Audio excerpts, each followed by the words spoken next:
రాజకీయాల్లో దురంధరుడిగా పేరుగాంచిన వ్యక్తి ఆయన. ఏ పార్టీలో ఉన్నా జిల్లాలో తనదైన ముద్ర ఆయన సొంతం. ఒకప్పుడు జిల్లాను ఏకతాటిపైకి తెచ్చిన వ్యక్తి ఆయన. కానీ ఇప్పుడు ఆ వ్యక్తి తన సొంత నివాసానికి పరిమితమయ్యారని చెప్పుకోక తప్పదు. ఇంతకీ ఎవరా నాయకుడు?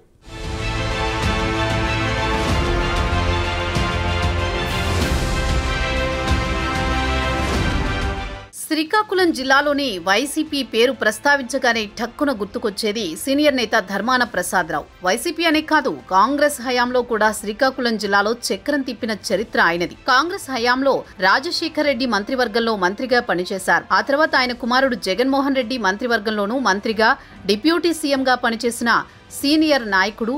శ్రీకాకుళం జిల్లాలో శ్రీకాకుళం నియోజకవర్గం నుంచి పలుమార్లు విజయం సాధించి 2024 ఎన్నికల్లో గోండు శంకర్ చేతిలో ఓటమి పాలయ్యారు.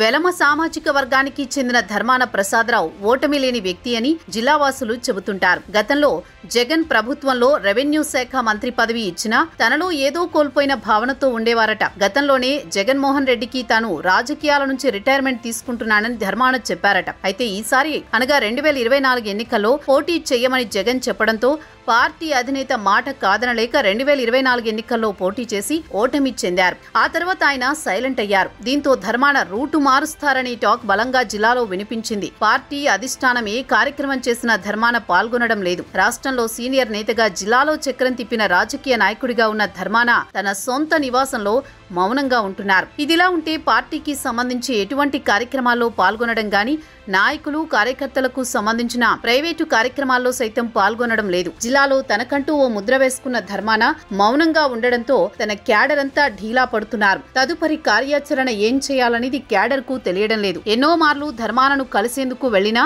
కలిసేది లేదు. ధర్మాన ప్రసాదరావు మౌనం వెనుక గల కారణాలు ఇప్పటికీ తెలియడం లేదు. ధర్మాన తదుపరి రాజకీయ పరిస్థితి ఏంటి అనేది జిల్లాలో హాట్ టాపిక్ గా మారింది.